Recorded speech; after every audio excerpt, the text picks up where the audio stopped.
In this recording, we're going to talk about an integrations lifecycle.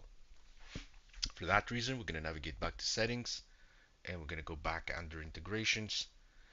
And I'm going to create a brand new integration so that I can demonstrate, oops, add a brand new integration. I can create any one of these, right? I choose to create Kong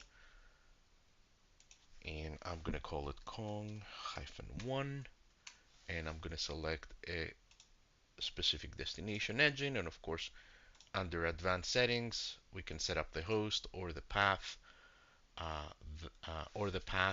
so that we are able to read the header and identify the path from, okay, like X forwarded path, etc. All right, so I'm going to create and I'm going to close, and I will also close the list of integrations. All right, so what can you do? Well, there's a couple things you can do, right? So you can edit the Kong integration, and the only thing you can change, or at least the only thing that's obvious you can change, is the name. As you can see, there's no default engine. Okay. In addition to that, you have a bunch of settings that you didn't have before, such as connection timeouts, read timeouts, the maximum body size, right, request body or response body you would like to process, and so on, right? How many, whether you would like to apply batching, that is, how many requests do you want to collect, so that you can ship them in a single request, as compared doing one-on-one, right?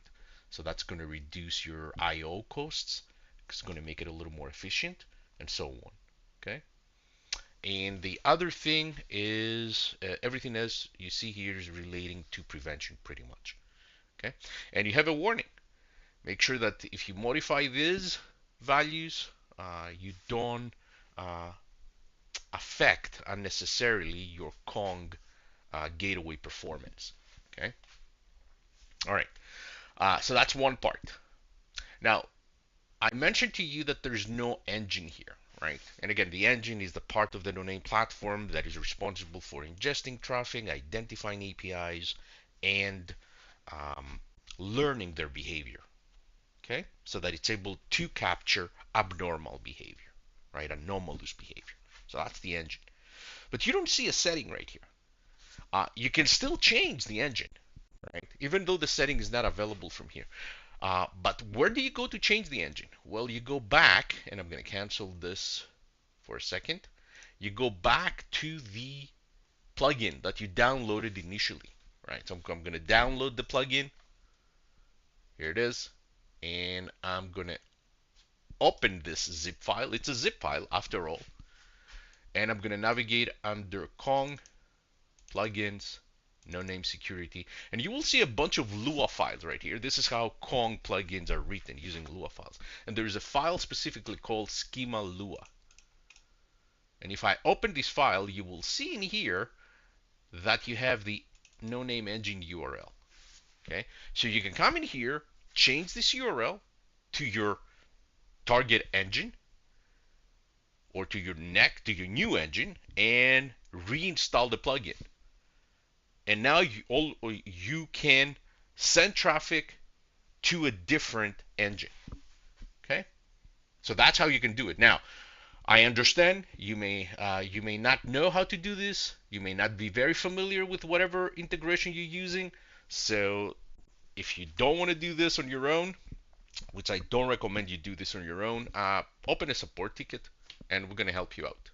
Okay, so that's one of the lifecycle changes of an integration that may take place, right? You want to move the integration from one engine to the other, okay? So it can be done. You do not have to delete your integration and create a new one, okay? All right.